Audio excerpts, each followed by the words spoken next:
Vous savez, je pense que beaucoup n'ont pas compris lorsque Jésus a dit « Nul ne vient au Père que par moi ». Ce verset est très souvent pris pour dire que personne ne va au ciel sans passer par Jésus-Christ, ce qui est vrai. Mais il veut surtout dire « Personne ne rentre dans l'intimité du Père.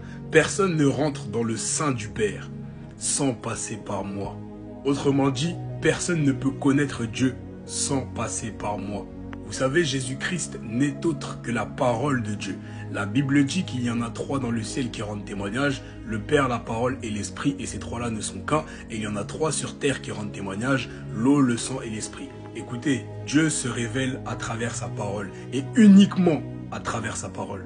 Les gens veulent connaître Dieu, mais ils refusent de lire la Bible. Tu ne pourras jamais connaître Dieu si tu ne lis pas la Bible, jamais. Si tu veux me connaître, je peux me montrer à toi, comme ça. Et puis je peux te parler. Là, tu me connaîtras. Mais le Seigneur avait déjà dit à Moïse, tu ne peux pas me voir. Parce qu'un homme ne peut me voir et vivre. Ça veut dire que dans se montrer et parler, Dieu ne peut pas se montrer à toi. Donc tout ce qui lui reste, c'est qu'il peut te parler. Mais la particularité de la parole de Dieu, c'est qu'elle est vivante. Dans la parole de Dieu habite toute la plénitude de Dieu dans toute sa richesse. La parole de Dieu n'est autre que Dieu lui-même dans toute sa richesse. Est-ce qu'on se rend véritablement compte de ce que Dieu a fait en envoyant Jésus-Christ? C'est-à-dire que Dieu a envoyé sa parole sur terre. Jean 1 nous dit, sa parole a habité parmi nous. Dieu l'a envoyée. Elle est venue toute seule sur terre. Elle a habité parmi nous. Elle a fait connaître Dieu à tous les hommes. Et puis elle est repartie. Ce simple acte en dit trop, très long sur la puissance et sur l'importance de la parole de Dieu. Ça veut dire que Dieu voulant se révéler aux hommes, tout ce qu'il a fait, c'est quoi? C'est qu'il a envoyé sa parole. Il l'a envoyé, c'est tout. Et la parole de Dieu, lorsqu'elle est venue sur terre, elle s'est révélée aux hommes. Et elle a fait connaître elle-même et le Père. Est-ce que vous comprenez que par là, le Seigneur nous dit, si vous voulez me connaître, allez chercher la parole. Allez recevoir la parole. C'est elle qui fera que vous me connaîtrez.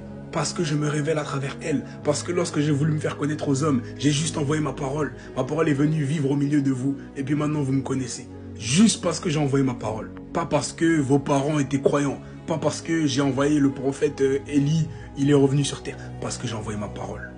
Ma parole toute seule sur terre. Moi, je reste au ciel. Mais ma parole, elle, toute seule sur terre, elle fait que vous me connaîtriez. Il y a des choses qu'on dit sans dire.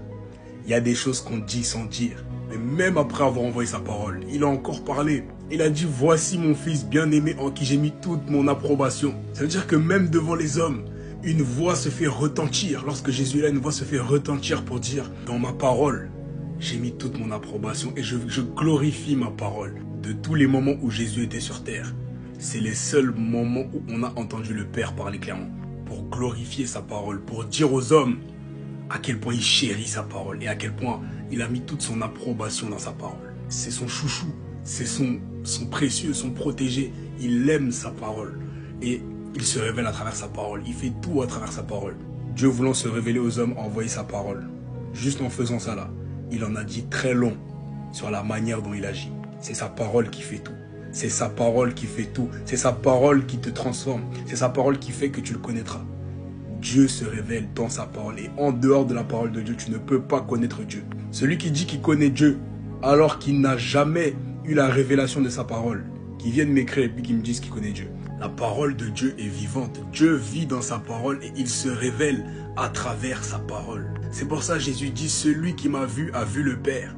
Parce que oui, tu te révèles à quelqu'un en te montrant comme ça. Là, tu me vois, je me suis révélé à toi. Mais Dieu a déjà dit, tu ne peux pas me voir. Mais lorsque tu connais la parole, c'est-à-dire que lorsque cette parole, tu ne l'as pas seulement lue, mais que tu as la révélation de cette parole. En vérité, tu as vu le Père et tu le connais.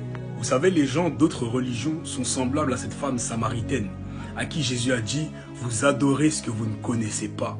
Il reproche à cette femme d'adorer ce qu'elle ne connaît pas. Et par la suite, il lui dit, le Père cherche des adorateurs en esprit et en vérité. Il y a des gens qui adorent Dieu, mais qui ne l'adorent pas en esprit et en vérité.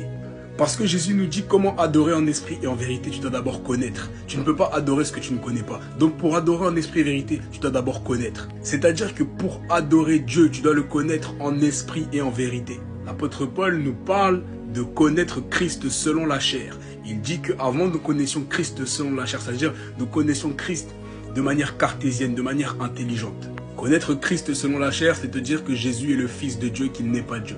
Connaître Christ selon la chair, c'est te dire que Jésus est un prophète. Connaître Christ selon la chair, c'est ne pas avoir eu cette rencontre. C'est que la parole de Dieu ne t'a jamais été adressée. C'est que tu ne connais pas la parole. Ça, c'est connaître Christ selon la chair. Mais Jésus dit que le Père recherche les adorateurs en esprit et en vérité. Connaître Dieu en esprit et en vérité, ce n'est plus seulement connaître la Bible par cœur, c'est connaître la personne de Dieu. C'est avoir eu une rencontre personnelle, une révélation de la parole de Dieu. Connaître Dieu en esprit et vérité, c'est comprendre que lorsque l'aveugle Bartimée a appelé Jésus fils de David, il l'appelle fils de David, mais en vérité, Jésus est lui-même Dieu manifesté en chair. Connaître Dieu en esprit et en vérité, c'est connaître le Saint-Esprit. C'est être l'intime, l'ami du Saint-Esprit. C'est lorsque la parole de Dieu habite en toi. Tu dis vouloir connaître Dieu, mais tu ne veux pas lire ta Bible. Tu ne le connaîtras jamais. Parce que même Moïse, qu'on appelle l'ami de Dieu, Dieu lui a dit, tu ne peux pas me voir, parce qu'un homme ne peut me voir et vivre. Mais lorsque Moïse était près du buisson ardent, le Seigneur l'a appelé par son prénom. Il a dit, Moïse, Moïse. Vous voyez, Dieu s'est révélé à Moïse à travers sa parole. De la même manière, lorsque le Seigneur a voulu parler, que ce soit à Samuel, que ce soit au prophète Jérémie, au prophète Ésaïe, on dit la parole de l'Éternel fut adressée à Jérémie. La parole de l'Éternel fut adressée à Ésaïe. Dieu a appelé Samuel pendant son prophète. Lorsque Dieu veut se révéler à toi, lorsqu'il veut que tu le connaisses, il va te parler. Parce que Dieu se révèle à travers sa parole. Et le problème, c'est que les gens aujourd'hui veulent connaître Dieu, mais en fait, ils raisonnent comme si Dieu était un humain, alors que Dieu est un esprit. Apprendre à connaître un humain, c'est pas pareil qu'apprendre à connaître un esprit. Pour apprendre à connaître un humain, tu vas t'y prendre d'une manière. Et maintenant, pour apprendre à connaître un esprit, ce n'est pas pareil. Dieu est esprit. Et tu veux connaître Dieu, mais tu n'acceptes pas son fonctionnement de base, qui est que Dieu se révèle par sa parole. La Bible dit que Dieu a fait asseoir Jésus à sa droite et il a dit, tiens-toi à ma droite jusqu'à ce que j'ai fait de tes ennemis ton marchepied. C'est-à-dire que de tout ce qui existe dans l'univers, la chose qui est assise à la droite de Dieu, la justice, la droite triomphante de Dieu, c'est Jésus-Christ, donc c'est sa parole. Donc dans tout ce qui existe dans le monde, c'est sa parole qui l'a couronné de gloire. C'est sa parole qui l'a élevé au-dessus de toute chose. Parce que Dieu fait toute chose à travers sa parole. La Bible dit dans le livre de Genèse que lorsque Dieu a créé l'univers, il a parlé. Ça veut dire qu'au commencement déjà, on te dit voilà, le fondement, la base de tout, c'est la parole de Dieu. Et c'est pour ça que Jésus dit, nul ne vient au Père que par moi. Parce que tu ne peux pas connaître Dieu en dehors de Jésus-Christ, donc en dehors de la parole de Dieu. C'est pour ça que tu peux avoir grandi dans une famille chrétienne, mais tu ne connais pas Dieu. Tu peux avoir grandi dans une famille de pasteurs, mais tu ne connais pas Dieu. Parce que la seule manière de le connaître, c'est à travers Jésus-Christ. Donc c'est à travers sa parole. Et toi aujourd'hui qui es enfant de Dieu, si tu veux connaître plus Dieu, il faut lire la Bible. En fait, il faut chercher la révélation de la parole de Dieu. Et lorsque la parole de Dieu habite en toi, Dieu habite en toi. Et c'est une nouvelle dimension. S'il vous plaît, réveillons-nous et comprenons que être chrétien, c'est plus que réciter des prières tous les jours, c'est plus que lire la Bible de manière machinale tous les jours, c'est plus que connaître les versets et puis les réciter comme si c'était une poésie. Être chrétien, c'est être enfant de Dieu.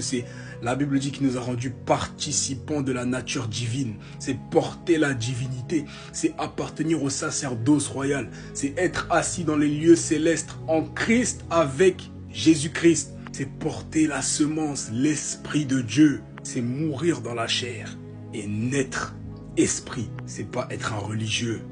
C'est participer à la nature divine. C'est être l'image de Dieu sur terre. C'est beaucoup plus profond que d'être un religieux. Alors si vous voulez connaître Dieu, si vous voulez être transformé, si vous voulez être équipé, remettez la parole de Dieu à l'honneur et vous allez voir ce que Dieu va faire. Dieu fait tout à travers sa parole. Tu n'as pas besoin de savoir parler. Tu n'as pas besoin de chercher dans des livres d'histoire.